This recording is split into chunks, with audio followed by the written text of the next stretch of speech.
বিএনপির ভবিষ্যৎ কি? বিএনপির ভবিষ্যৎ আওয়ামী লীগের চাইতে খারাপ। আওয়ামী লীগের মতো তাদেরকে ব্যান করে দেওয়া উচিত। তাদেরকে বড় দল তারা বললে তো হবে না, তারা নিজেদেরকে নিজেরা বড় বললে তো হবে না, কাজে কর্মে বড় দেখাইতে হবে। আজীবন বহিষ্কার তো তারা এইভাবে বহুত করে আসছে। গত 10 মাসে 4,500 নেতা কর্মী বহিষ্কার করছে, কিন্তু অপরাধ কি কমছে তাদের? যুব দলের যে সভাপতি তার পদত্যাগ করা উচিত ছিল, যুব দলের সেক্রেটারি পদত্যাগ করা উচিত ছিল তারেক রহমানের এটাকে নিন্দা জানানোর, কিন্তু তারা তা কিছুই করে নাই। তারা মাত্র বহিষ্কার করে তারা তাদের দায়সারা মানে গোছের একটা ইয়ে দিয়ে দিচ্ছে, যেটা তারা অতীতও করে আসছে। তারা এই বিগত 10 মাসে তাদের 4,500 লোককে বহিষ্কার করেছে এই জন্য বিভিন্ন অপরাধে। তাদের এই 10 মাসে তাদের প্রায় 200-র উপরে কর্মী তাদেরকে হত্যা, তারা নিজেদেরকে হত্যা করেছে।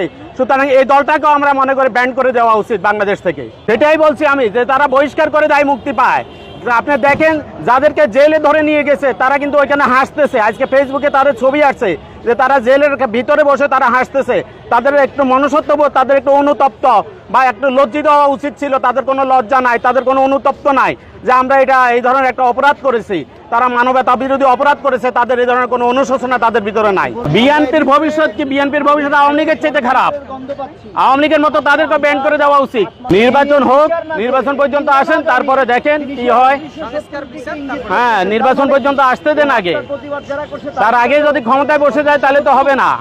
এখন তো তারা মনে করছে তারা ক্ষমতায় বসে আছে। তাদেরকে বড় দল তারা বললে তো হবে না, তারা নিজেদেরকে নিজেরা বড় বললে তো হবে না, কাজে কর্মে বড় দেখাইতে হবে। এইগুলো কি বড় দলের কাজ? যারা যে কর্মসূচি দেখতেছে, কাজ দেখতেছে, এগুলো তো বড় দলের পরিচয় না।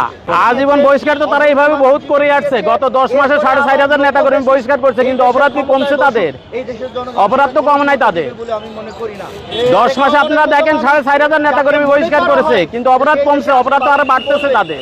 আমরা তো ওদেরকে এখন আর মানুষের পর্যায়ে নিতে চাই না, ওদেরকে আমরা মানুষের পর্যায়ে মনে করি না এখন আর। ওরা অমানুষ, ওরা বর্বর। সরকারের ভূমিকা এই ক্ষেত্রে আমরা মনে করি একটু ঢিলে ঢালা হয়ে গেছে। সরকারের আরো তড়িৎ গতিতে ব্যবস্থা নেওয়া দরকার ছিল এবং আরো ফুটফুল অ্যাকশনে যাওয়ার প্রয়োজন ছিল তাদের ব্যাপারে। প্রশাসনও তো এখনো পদলেহন করে চলতেছে, প্রশাসন এখন সময় পার করতেছে। তারা মনে করে যে আওয়ামী লীগ চলে গেছে, এরপরে তারা বিএনপি আসবে, তারাও এখন বিএনপির পদলেহন করতেছে। হ্যাঁ, বিএনপিকে ব্যান করে দেওয়া উচিত। মানবতা বিরোধী অপরাধে তাদেরকে ব্যান করে দেওয়া উচিত।